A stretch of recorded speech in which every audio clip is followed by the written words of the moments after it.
जी को ललटेन छाप पर मुहर लगा करके विजय बनाने का काम करिएगा। करके विधानसभा में आए और हम दोनों भाई मिल करके बिहार के अंदर जो बदलाव की लड़ाई चल रही है तो उसमें सम्मिलित होकर के जहानाबाद और इस्लामपुर का विकास करें। वकील भी थे और लंबे अरसे तक विधायक भी रहे। वो मेरे बिल्कुल जात अलग अलग, लेकिन मेरी दोस्ती उनके जीवन के अंत काल तक रहा। अब हमारे बीच है, आप सब लोग का जहानाबाद का जो आशीर्वाद होता है ना, बड़ा बुलंदी का आशीर्वाद होता है। तो आशीर्वाद करके एक बार बोलिए प्रेम से, राकेश रोशन जिंदाबाद, राकेश रोशन जिंदाबाद, राकेश रोशन जिंदाबाद, ललटेन छाप जिंदाबाद, तेजस्वी यादव जिंदाबाद, लालू यादव जिंदाबाद, लालू यादव जिंदाबाद, तीन तारा जिंदाबाद, तीन तारा जिंदाबाद। अब राकेश रोशन जी को चुनाव लड़ना है, इनके क्षेत्र में कार्यक्रम है। इनसे निवेदन करता हूँ कि राहुल को अपना आशीर्वाद देकर जाएंगे।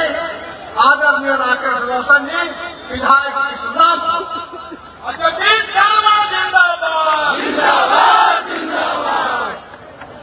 एक बार और निवेदन कर रहा हूँ, जो हमारे मंच पर भाई लोग हैं, तेजस्वी जी का सरकार बनाना है, नहीं बनाना चाहिए। हम भी नीचे बैठे हुए थे, हम भी कार्यकर्ता है। अनुशासन जरूरी है भैया, अनुशासन नहीं रखिएगा तो विरोधी को यही मौका मिल जाता है। तो हम भी नीचे बैठेंगे, आप भी मेरे साथ नीचे बैठिए। हम तो राहुल के बाप न हैं, बाप के साथ बैठने में क्या दिक्कत है बेटा का? आप तो मेरे बेटे समान हैं। हम निवेदन कर रहे हैं कि आप मंच पर जिनको पार्टी की ओर से निर्देश है वही रहे और नीचे चले। राकेश रोशन जी के भाषण के बाद हम भी नीचे चले जाएंगे। आगे आ जाओ यार, बाइक लाई जाए तो घूमो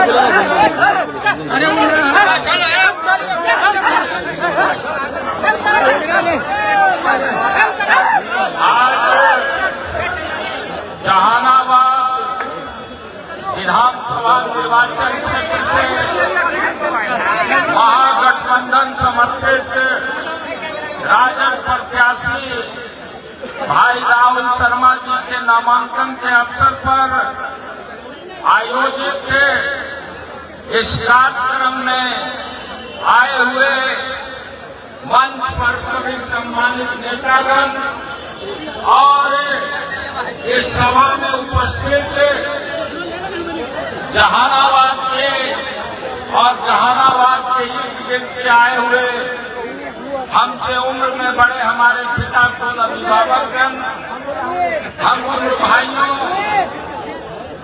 माताओं और बहनों और इस अवसर पर उपस्थित इस मगध इलाके के एक मजबूत स्तंभ और हमारे पिता कुल अभिभावक जहानाबाद के पूर्व सांसद आदरणीय डॉक्टर जगदीश शर्मा जी, मंच पर बैठे हुए हमारे अभिभावक राही जी और इस कार्यक्रम में उपस्थित महागठबंधन के सभी सम्मानित दलों के नेता और कार्यकर्तागण। भाइयों, आज हमारे जहानाबाद में राहुल शर्मा जी ने अपना नामांकन का पर्चा भरा है और आप सब लोग उनको आशीर्वाद देने के लिए इकट्ठा हुए हैं।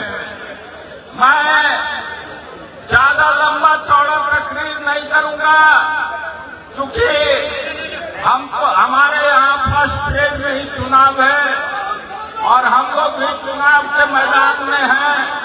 चुनाव में उम्मीदवार की व्यस्तता रहती है, लेकिन 2-3 महत्वपूर्ण बात है जिस पर आपको सोचना है और आपको निर्णय लेना है। आप जानते हैं कि अभी देश के अंदर जो मौजूदा सरकार है, उस सरकार से लोकतंत्र और संविधान पर खतरा है। और ये सरकार जो हमारे पुरखों ने संविधान का निर्माण किया था और जिसके आधार पर संवैधानिक संस्थाओं का निर्माण हुआ, उस संविधान के आधार पर इस देश को नहीं चलाना चाहती है और वो एक नई व्यवस्था लागू करके लोगों को धर्म और मजहब के नाम पर आपस में बांटने का काम कर रही है। आपने देखा होगा कि अभी भारत सरकार का निर्वाचन आयोग जिस तरह से SIR की प्रक्रिया को शुरू करके केंद्र सरकार के संरक्षण में मतदाता सूची पुनरीक्षण का जो कार्यक्रम हुआ, ये पूरे तौर पर गरीबों की वोट को काटने की साजिश थी। और इस इलेक्शन कमीशन के इस निर्देश के आलोक में जब इंडिया गठबंधन के तमाम लोग, हमारे नेता आदरणीय तेजस्वी प्रसाद यादव जी, राहुल गांधी जी सड़कों पर उतर करके, दीपंकर भट्टाचार्य जी सड़कों पर उतर करके संघर्ष करने का काम किया, तो आपने देखा कि किस तरह से इस बिहार के अंदर जो गरीबों के वोट के छीनने की साजिश रची जा रही थी, उसको हम लोगों ने समाप्त करने का काम किया। इसीलिए मित्रों, आज आप सब लोगों को सोचना है कि देश के अंदर एक ऐसी सरकार बनी हुई है जिसे न संविधान पर विश्वास है, जिसे न लोकतंत्र में आस्था है। ये सिर्फ और सिर्फ देश के अंदर RSS जैसी विघटनकारी ताकतों को खड़ा करके देश को चलाना चाहते हैं और अपने आप को राष्ट्रभक्त कह करके दूसरों को अपमानित करने का काम करते हैं। आपको पता होगा कि RSS के ये लोग जो हैं, आजादी के बाद 56 वर्षों तक देश का राष्ट्रीय झंडा को अपने मुख्यालय में फहराने का काम नहीं किया था। और ये लोग आज यहाँ के गरीबों को, दलितों को, पिछड़ों को, अल्पसंख्यकों को कहते हैं कि राष्ट्र विरोधी है और अपने आप को राष्ट्रभक्त कहते हैं। जो व्यक्ति को राष्ट्रीय ध्वज का सम्मान नहीं है, जो व्यक्ति को संविधान का सम्मान नहीं है, वो व्यक्ति किस आधार पर अपने आप को राष्ट्रीय हिंदुस्तान का शिवचिंतक होने का बात करता है? आज इस बात को आपको सोचना होगा। दूसरी बात है साथियों कि बिहार में लगातार 20 वर्षों से नीतीश कुमार की सरकार रही है और नीतीश कुमार की ये सरकार जो है, इस सरकार ने 20 वर्ष के अंदर न तो बिहार के अंदर बेरोजगारी को दूर करने का काम किया, न बिहार के अंदर पलायन को रोकने का काम किया, न बिहार के अंदर उच्च शिक्षा की व्यवस्था की गई, न बिहार के अंदर भ्रष्टाचार को रोका गया, न बिहार के अंदर अपराध रुका, न बिहार के अंदर उद्योग धंधों के विस्तार के लिए सरकार ने कोई नीति बनाई और न बिहार को IT सेक्टर का हब बनाने का काम भी 20 वर्ष में नीतीश कुमार जी ने नहीं किया। और माननीय नीतीश कुमार जी सिर्फ और सिर्फ अपनी कुर्सी को बचाने के लिए बिहार में कोई ऐसा दल नहीं जिसके साथ उन्होंने गठबंधन करके अपनी कुर्सी को बचाने का काम किया। इसलिए हम लोगों ने परिवर्तन का नारा दिया है और हमारे नेता तेजस्वी यादव मुद्दों की बात करते हैं और उन्होंने कहा है कि ये जो सरकार है ये बेरोजगारी दूर नहीं कर सकती है। हम आपको याद दिलाना चाहते हैं जब 2020 का चुनाव हो रहा था और तेजस्वी यादव जी ने पूरे बिहार में घूम करके इस बात का ऐलान किया था कि हमारी सरकार बनेगी तो हम 10 लाख लोगों को रोजगार देने का काम करेंगे। लेकिन यही एनडीए के नेता नीतीश कुमार जी थे जिन्होंने ओपन मन से खुले रूप से कहा था कि ये तेजस्वी बिहार की जनता को, नौजवानों को धोखा दे रहा है, रोजगार देने के लिए पैसा कहां से लाएगा, बाप जो जेल में बंद है वहां से क्या पैसा लेकर के आएगा। लेकिन जब भाजपा के लोगों ने इनको लतियाने का काम किया तो हम समाजवादियों ने, चूंकि हमारी सोच रही है कि अब बिहार की धरती समाजवादियों की धरती है, बिहार की धरती क्रांतिकारियों की धरती है, बिहार की धरती जयप्रकाश नारायण, डॉक्टर राम मनोहर लोहिया और कर्पूरी ठाकुर की धरती है। इसलिए हम लोगों ने सब तरह के अपमानों को भूल करके इनके साथ जाकर के 17 महीना इनकी सरकार को कंधा देने का काम किया और हमारे नेता तेजस्वी जी को मुख्यमंत्री बनाया गया। उन्होंने मंत्रिपरिषद में एक दिन में फैसला करा करके गांधी मैदान में 3,60,000 शिक्षकों को नियुक्ति पत्र दिलाने का काम किया। और ऐसी सरकार से, जो सरकार खुद कहती थी कि पैसा कहां से आएगा, कहां से हम रोजगार देंगे, उसी सरकार के कदम से हम लोगों ने रोजगार पैदा करने का काम किया। यानी नीतीश कुमार जी के पास न इच्छा शक्ति है, न विजन है, और आज जब नौकरी का क्रेडिट लेने का बात हो रहा है तो कहते हैं कि सरकार हमारी है। हम आपसे जानना चाहते हैं कि 20 वर्ष तक नीतीश कुमार जी रहे हुकूमत में, आपने 20 वर्ष में क्यों नहीं लोगों को सार्वजनिक रूप से विज्ञापन निकाल करके नौजवानों को रोजगार देने का काम किया? आप यदि इसको पहले किए रहते तब माना जा सकता था कि ये नीतीश कुमार का क्रेडिट है। लेकिन जब हम लोग साथ में गए और तेजस्वी जी ने पहल किया तब वही सरकार रोजगार के लिए आज एजेंडा बना रही है।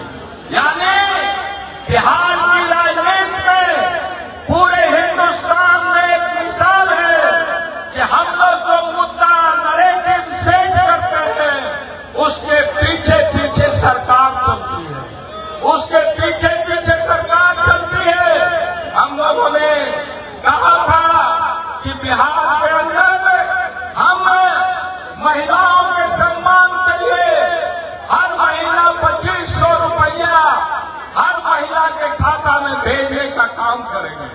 उस समय इन लोगों ने कहा कि ये जुमला है और जब जनता के बीच इस बात ये मैसेज जाने लगा तो अंत में महिलाओं को ठगने के लिए जीविका के नाम पर 10,000 रुपया का लोन ये दे रहे हैं, ये लोन दे रहे हैं। और तेजस्वी जी ने कहा है कि हम अनुदान देंगे।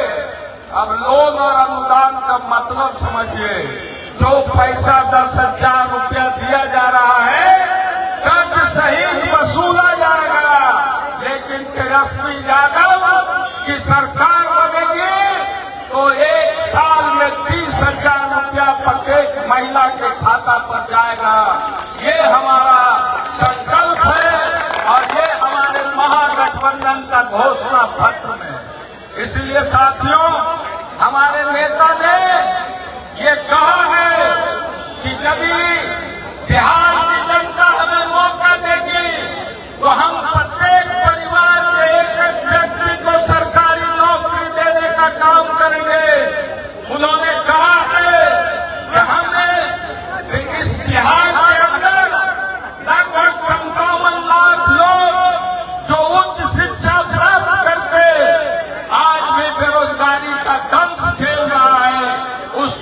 समस्या के निदान के लिए हम उसका रोजगार का अवसर प्रदान करेंगे।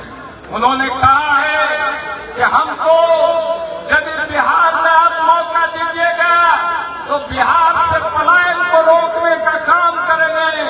आज हमारे 3 करोड़ बिहार के भाई बंधु मजदूर के परिवार न्यूनतम मजदूरी के नीचे दर से जाकर के बिहार के बाहर गुजरात, महाराष्ट्र और विभिन्न प्रदेश में जाकर के वो रोजगार ढूंढने का काम कर रहे हैं। उन्होंने कहा है कि रोजगार के लिए बाहर नहीं जाना है, हम पलायन को रोकने का काम करेंगे।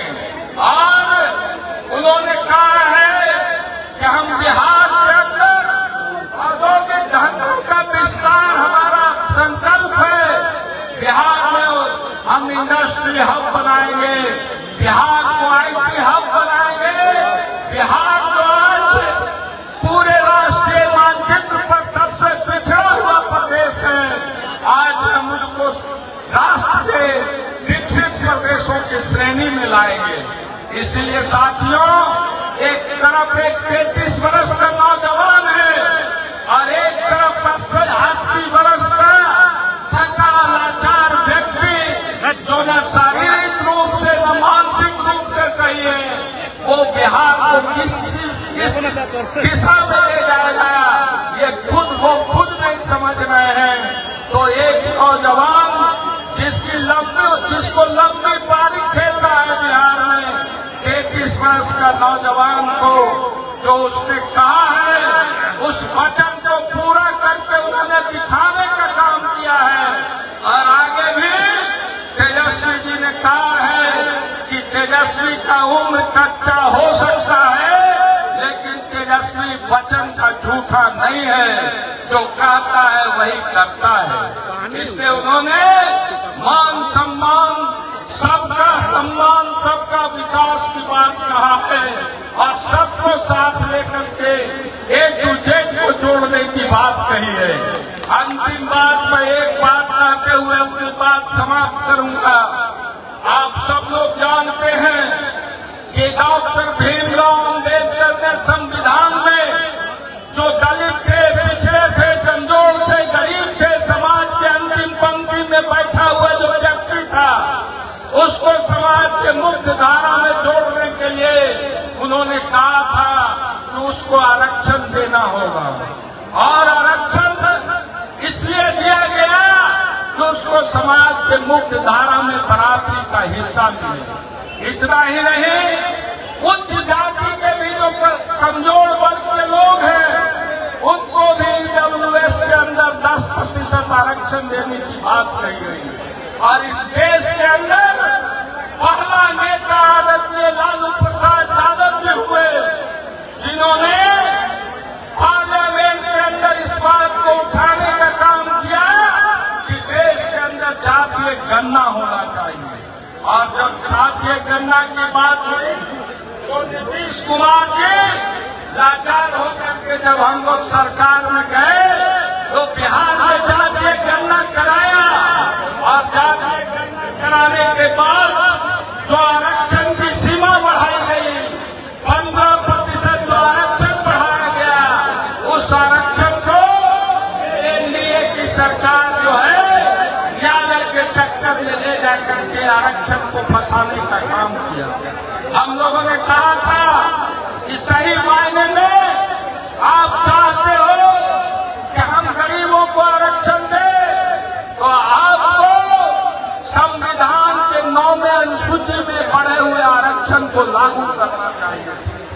संवैधानिक प्रक्रिया के अंतर्गत शेड्यूल 9 में जिन विषयों को रखा जाता है उसमें न्यायालय कोई हस्तक्षेप नहीं कर सकता। लेकिन दिल्ली में इनकी सरकार, बिहार में इनकी सरकार, अब तुम नौजवानों को फैसला लेना है कि कौन तुम्हारा 15% आरक्षण आज मार के खा करके बैठा हुआ है, कौन दलित पिछड़ा का विरोधी है, कौन समाज के अंतिम पंक्ति में बैठा हुआ व्यक्ति का विकास नहीं चाहता है। इस बात का फैसला आप सब लोग को लेना होगा। इसलिए साथियों, ये जहानाबाद की धरती जो है ये ऐतिहासिक धरती है। बगल से मैं इस्लामपुर से आता हूँ और हमारे आदरणीय डॉक्टर जगदीश शर्मा जी का स्नेह और प्यार हमेशा हमको एक अभिभावक के रूप में मिलता रहा है और इन्होंने हमें मार्गदर्शन करने का भी काम किया है और हमेशा हमको भी बहुत सारी रास्ते राजनीति में जो सही कदम होता है उसको बताने का काम किया है। इसलिए मैं इनका ऋणी हूँ, इनका शुभचिंतक हूँ। इसलिए मैं अपने कार्यक्रम को, चुनावी कार्यक्रम को छोड़ करके मैं यहाँ पे भाई राहुल शर्मा जी जो नौजवान हैं और जो एक पढ़े लिखे शिक्षित व्यक्ति हैं, जो आपकी बात को सड़क से लेकर के विधानसभा तक पूरे मुस्तैदी और पूरे ईमानदारी और बहादुरी के साथ रख सकते हैं,